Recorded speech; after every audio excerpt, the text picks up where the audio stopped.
बिस्मिल्लाहिर्रहमानिर्रहीम। अस्सलाम वालेकुम। किसी कौम का मजाक ना उड़ाओ। हजरत साबित बिन कैस रदियल्लाहु ताला अन्हु कुछ ऊंचा सुनते थे, इसलिए जब वो मजलिस शरीफ में हाजिर होते तो साहबा उन्हें आगे जगह दे दिया करते थे। एक दिन जब वो दरबार रिसालत में आए तो मजलिस पुर हो चुकी थी, लेकिन वो लोगों को हटाते हुए हुजूर अलैहिस्सलातु वस्सलाम के करीब पहुंच गए, मगर फिर भी एक आदमी उनके और हुजूर के दरमियान रह गया। हजरत साबित बिन कैस उसको भी हटाने लगे, लेकिन वो शख्स अपनी जगह से बिल्कुल नहीं हटा। तो हजरत साबित बिन कैस रदियल्लाहु ताला अन्हु ने गुस्से में भरकर पूछा कि तुम कौन हो? तो उस शख्स ने कहा कि फला आदमी हूँ। ये सुनकर हजरत साबित बिन कैस ने हकारत के लहजे में कहा कि अच्छा, तू फलानी औरत का लड़का है। ये सुनकर उस शख्स ने शर्मिंदा होकर सर झुका लिया और उसको बड़ी तकलीफ हुई। इस मौके पर ये आयत नाजिल हुई और हजरत ज़हाक से मंकूल है कि कबीला बनी तमीम के कुछ लोग बेहतरीन पोशाक पहनकर बसूरत वफद बारगाह नबवी सल्लल्लाहु ताला अलैहि वसल्लम में आए, और जब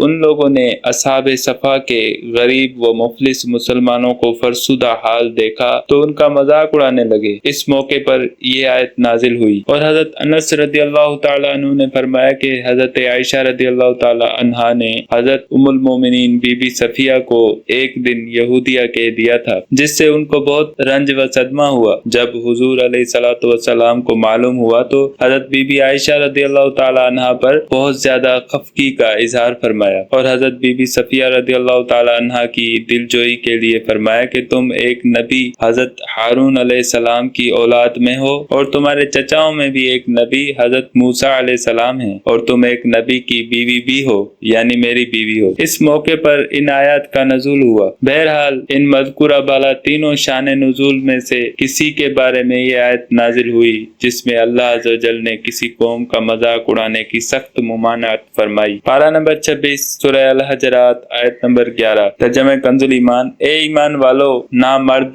मर्दों से हंसें, अजब नहीं कि वो उन हंसने वालों से बेहतर हों, और ना औरतें औरतों से दूर नहीं कि वो उन हंसने वालियों से बेहतर हों, और आपस में ताना ना करो और एक दूसरे के बुरे नाम ना रखो। क्या ही बुरा नाम है मुसलमान होकर फासिक कहलाना, और जो तौबा ना करें तो वो ही जालिम है। कुरान करीम की इन चमकती हुई आयतों को बगौर पढ़िए और इबरत हासिल कीजिए कि इस जमाने में जो एक फासिकाना और सरासर मुजरिमाना रवाज निकल पड़ा है कि सैयद व शेख और पठान कहलाने वालों का ये दस्तूर बन गया है कि वो धुनिया, जोलाहा, कुंजड़ा, कसाई, नाई कहकर मुफलिस व मुत्तकी मुसलमानों का मजाक बनाया करते हैं, बल्कि इन कौमों के आलिमों को महज इनकी कौमियत की बिना पर जलील व हकीर समझते हैं, बल्कि अपनी मजलिसों में उनका मजाक बनाकर हंसते हंसाते हैं। जहाल तो जहाल बड़े बड़े आलिमों और पीराने तरीकत का भी यही तरीका है कि वो भी यही हरकतें करते रहते हैं। हद हो गई कि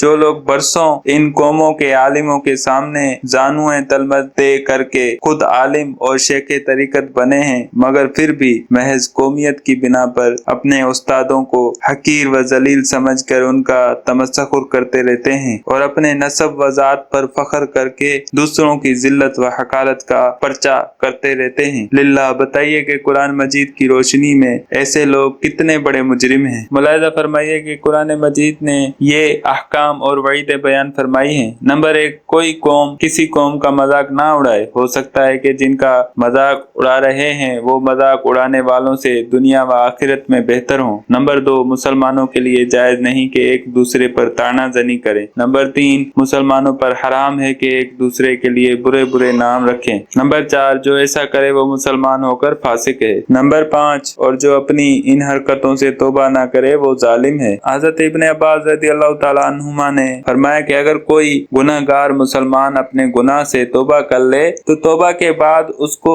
उस गुनाह से आर दिलाना भी इसी मुमानत में दाखिल है। इसी तरह किसी मुसलमान को कुत्ता, गधा, सुअर कह देना भी ममनू है, या किसी मुसलमान को ऐसे नाम या लक़ब से याद करना जिसमें उसकी बुराई जाहिर होती हो या उसको नागवार गुजरता हो, ये सारी सूरतें भी इसी मुमानत में दाखिल हैं। और हजरत अब्दुल्ला बिन मसूद रदियल्लाहु ताला अन्हु ने फरमाया कि अगर मैं किसी को हकीर समझकर उसका मजाक बनाऊं तो मुझे डर लगता है कि कहीं अल्लाह ताला मुझे कुत्ता ना बना दे, माज़अल्लाह। वल्लाहु ताला आलम। अस्सलामु अलैकुम।